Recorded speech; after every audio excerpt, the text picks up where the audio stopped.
Eating right and distance running wasn't enough to ward off a heart attack for one local man. What he thought was just some heartburn from a meal ended up landing Matt Wezeman in the hospital with a heart attack. And now he's learning genetics may have played a huge role in his heart health.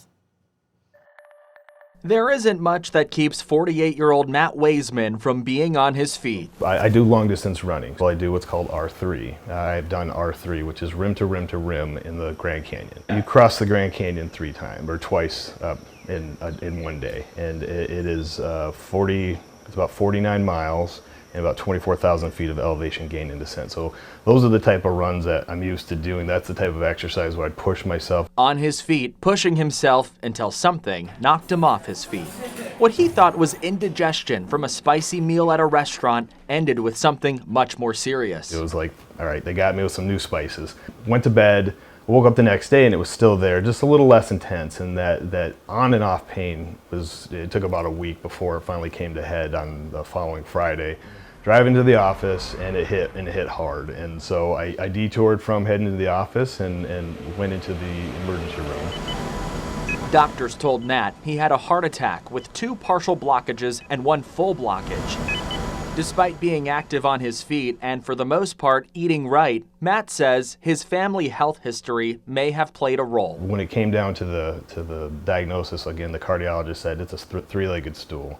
You can exercise, you can eat right, but if your genetics are that wobbly leg, you gotta be extra careful with this. Doctors ended up breaking through that blockage and placing a stent. It's technology built with help from research funding from the American Heart Association. Look at the research and stuff. I did it, I kind of afterwards, I'm learning all this, that American Heart Association was instrumental in creating that stent, and that stent's what's keeping me alive today. That heart attack and procedure didn't knock Matt off his feet for too long. He was back to exercising just days later and recently got back from California running on 3 different days.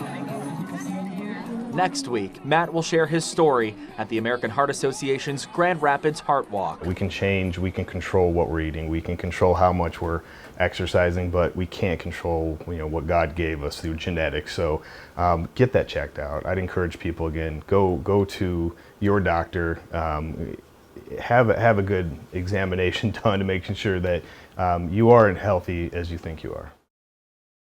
Well, Matt encourages everyone to also talk openly with their family about their health history and be sure to get that regular checkup. Hey, by the way, the American Heart Association Heart Walk is this Saturday. You're invited to join Emily, Sam, and I help turn bystanders into lifesavers. Proceeds from the walk benefit the American Heart Association's effort to train people in CPR.